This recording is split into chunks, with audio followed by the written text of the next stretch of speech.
أعوذ بالله من الشيطان الرجيم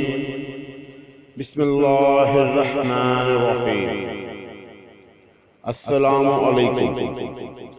معزز خواتین و حضرات، اس طرح کی پیاری پیاری ویڈیو دیکھنے کے لیے ہمارے چینل کو سبسکرائب کریں اور بیل کے آئیکن کو دبائیں تاکہ آپ کو ہماری ویڈیو سب سے پہلے ملتی رہے۔ حضرت سلیمان علیہ السلام کو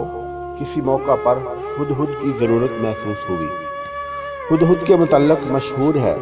کہ جس مقام پر پانی سطح زمین سے نزدیک تر ہو اسے معلوم ہو جاتا ہے۔ اللہ بہتر جانتا ہے انہیں یہی ضرورت تھی یا کچھ اور تھی۔ انہوں نے پرندوں کے لشکر میں ہدہد کو تلاش کیا لیکن وہ وہاں نہ ملا۔ آپ کو اس بات کا سخت رنج ہوا اور فرمایا کہ یا تو وہ اپنی غیر حاضری کا کوئی معقول وجہ پیش کرے ورنہ میں اسے سخت سزا دوں گا یا ذبح ہی کر ڈالوں گا۔ حضرت سلیمان علیہ السلام کی سلطنت فلسطین، شرق اور شام کے کچھ علاقے میں تھی۔ افریقہ میں بھی حبشہ اور مصر کا کچھ حصہ آپ کے زیر نگیں آ گیا تھا، لیکن جنوب یمن کا علاقہ آپ کی سلطنت سے بہت دور تھا۔ ہدہد حضرت سلیمان کے لشکر سے غائب ہو کر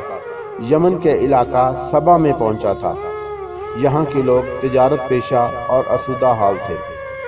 کچھ دیر بعد ہدہد حضرت سلیمان کے پاس حاضر ہو گیا اور کہنے لگا کہ میں اہل سبا کے کچھ ایسے یقینی حالات معلوم کر کے آ رہا ہوں جن کی تاحال آپ کو کچھ خبر نہیں ہے، اور وہ یقینی خبر یہ کہ سبا کا ملک ایک زرخیز اور شاداب علاقہ ہے۔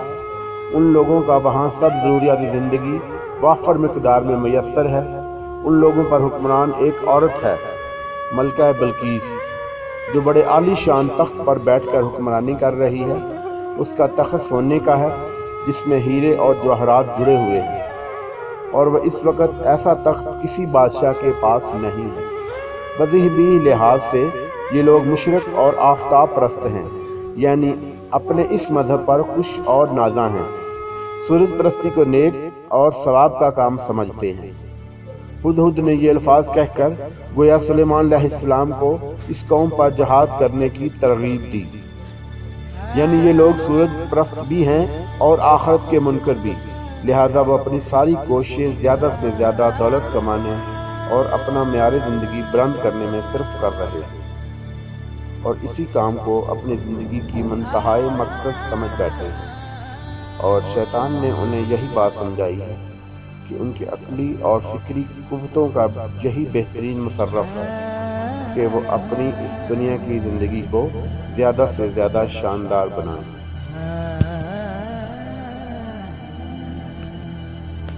ہدہد نے ملکہ سبا کے متعلق یہ یقینی خبر دی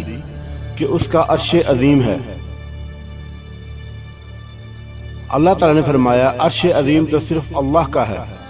اس کے عرش کے مقابلے میں کسی کا تخت عظیم نہیں ہو سکتا، نہ ہی اللہ کے مقابلے میں آفتاب یا دوسری اشیاء کو اللہ کہا جا سکتا ہے یا کسی ایسی چیز کو سجدہ کیا جا سکتا ہے۔ سلیمان علیہ السلام نے ہدہد کا جواب یا اس کی معذرت سن کر فرمایا، میں تمہیں ایک خط لکھ کر دیتا ہوں، یہ خط لے جا کر دربار میں ملے اس کے درباریوں کے سامنے پھینک دو، پھر انتظار کی خاطر ایک طرف ہٹ جاؤ،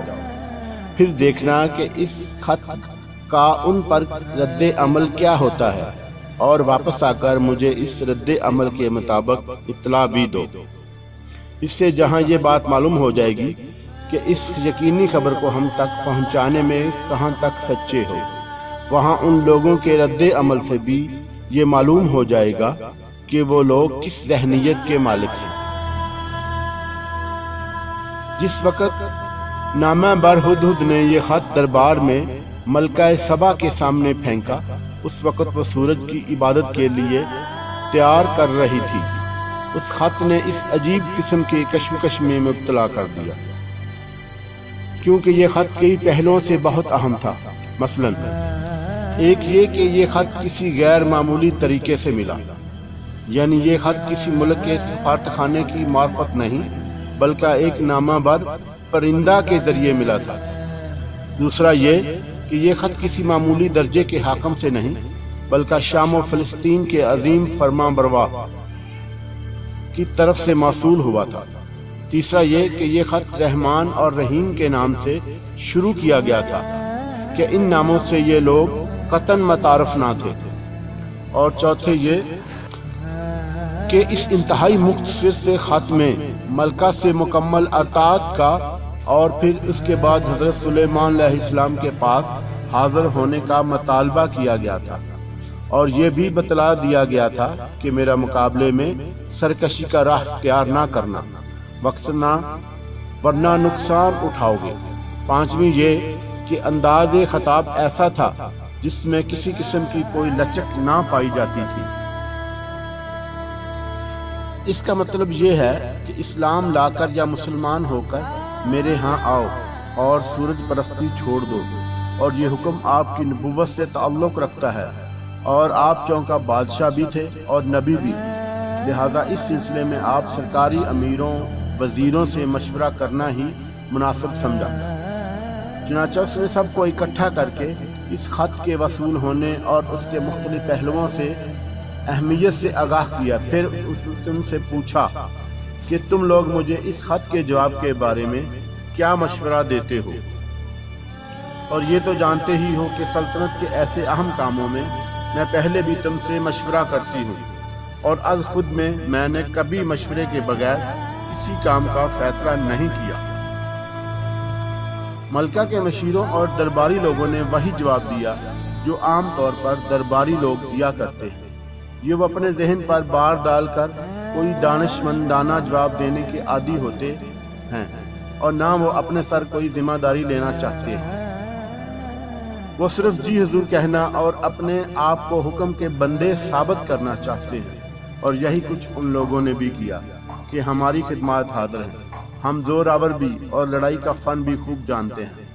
تاہم یہ فیصلہ کرنا کہ سلیمان سے جنگ کرنی چاہیے یا مطیع فرمان بن جانا چاہیے آپ ہی کی ثواب دیدہ پر منحصر ہے۔ ملکہ کو اپنے مشیروں سے مشورہ کرنے کا کوئی خاص فائدہ نہ ہوا، ماں سوائے اس کے کہ اگر ملکہ مقابلے کا ارادہ رکھتی ہو تو انہوں نے اپنے وفاداریوں کا اسے یقین دلا دیا۔ البتہ اس سے یہ بات ضمناً معلوم ہو جاتی ہے کہ سبا میں اگرچہ شاہی نظام رائج تھا، تاہم یہ استبدادی نظام نہ تھا، بلکہ فرما بروا اہم معاملات میں اپنے مشیروں سے مشورہ کرنا ضروری سمجھتے تھے۔ خط کے انداز خطاب سے ملکہ کو یہ معلوم ہو گیا تھا کہ سلیمان عام فرمانبراؤں کی طرح نہیں، بلکہ ان کی پشت پر کوئی غیر معمولی طاقت ہے، اور یہ بھی معلوم ہو رہا تھا کہ اگر ملکہ اور اس کے کار پرواز داز مطیع فرمان بن کر حضرت سلیمان علیہ السلام کے پاس حاضر نہ ہوئے تو حضرت سلیمان ان کی سرکوبی کے لیے ضرور ان پر چڑھائی کریں گے۔ حضرت سلیمان یہ تو گوارا کر سکتے تھے کہ یہ لوگ سورج پرستی چھوڑ کر راہ راست پر آ جائیں تو ان سے کچھ عرض نہ کیا جائے، مگر یہ گوارا نہ کر سکتے تھے کہ ان کے پاس اسباب و وسائل موجود ہونے کے باوجود ان کے کرب و جوار میں اس طرح اعلانیہ ملکی سطح پر شرک اور سورج پرستی ہوتی رہے۔ لہذا ملکہ کے خطرات کچھ موہوم خطرات نہ تھے۔ اس نے ٹھیک اندازہ کر لیا تھا کہ ایک تو حضرت سلیمان ان کی سرتابی کی صورت میں ضرور ان پر چڑھائی کریں گے، اور دوسرا ان کی یہ بھی اندازہ کر لیا تھا کہ حضرت سلیمان کے لشکروں کے مقابلے میں ان کا مقابلہ کی تاب نہیں ہے۔ لہذا اس نے 17 یا خاموشی کے انجام سے اپنے مشیروں کو متنبہ کرتے ہوئے کہا کہ دنیا میں اکثر یوں ہی ہوتا آیا ہے کہ جب کوئی بادشاہ کسی ملک کو فتح کرتا ہے تو سب سے پہلے اس ملک کے وسائل معاش پر قبضہ کر کے اس ملک کو مفلس و کلاش بنا دیتا ہے، پھر وہاں کے سرکردہ لوگوں کو کچل کر ان کا زور ختم کر دیتا ہے تاکہ وہ دوبارہ کبھی اس کے مقابلے کی بات نہ سوچ سکے۔ اس طرح وہ اس مفتوحہ ملک کی تمام سیاسی، تمدنی اور معاشی وسائل پر قبضہ کر کے اس ملک کی طاقت کو عملاً ختم کر کے اپنی طاقت میں اضافہ کر لیتا ہے، جس کا نتیجہ یہ ہوتا ہے کہ اکابرین مملکت یا تو موت کے گھاٹ اتار دیے جاتے ہیں یا پھر انہیں ذلیل و رسوا ہو کر رہنا پڑتا ہے۔ لوٹ گھسوٹ اور قتل و غارت عام ہوتا ہے، اور بسا اوقات شہروں کو آگ لگا دی جاتی ہے، اور عام حالات میں ایسے ہی نتائج متوقع ہیں۔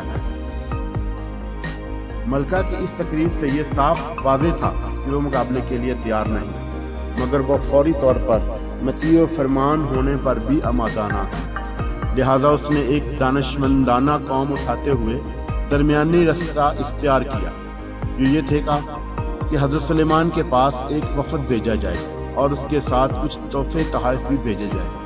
ان لوگوں کے رد عمل سے ان کی ذہنیت پوری طرح واضح ہو جائے گی۔ چنانچہ اس نے برید کی صورت میں بہت سامان و دولت، کچھ سونے کی اینٹیں اور کچھ نواردات بھیجے، اور وفد کے لیے ایسے آدمی انتخاب کیے جو بہت خوبصورت تھے، اور اس سے دراصل حضرت سلیمان علیہ السلام کا امتحان لینا چاہتی تھی وہ کس قسم کی اشیاء کا شوق رکھتے ہیں، نیز یہ کہ اگر وہ دنیا دار بادشاہ تھے تو تحائف قبول کر لیں گے۔ اندرین صورت اس سے جنگ بھی لڑی جا سکتی ہے، اور نبی ہے تو تحفے قبول نہیں کرے گا اور نہ اس سے مقابلہ ممکن ہوگا۔ جب یہ وفد تحائف لے کر حضرت سلیمان علیہ السلام کے پاس حاضر ہوئے تو آپ نے یہ تحفے قبول کرنے سے انکار کر دیا اور انہیں واضح طور پر بتلا دیا کہ مال و دولت سے مجھے کوئی غرض نہیں، نہ ہی میں مال و دولت کی رشوت لے کر اپنے ارادے سے باز رہ سکتا ہوں۔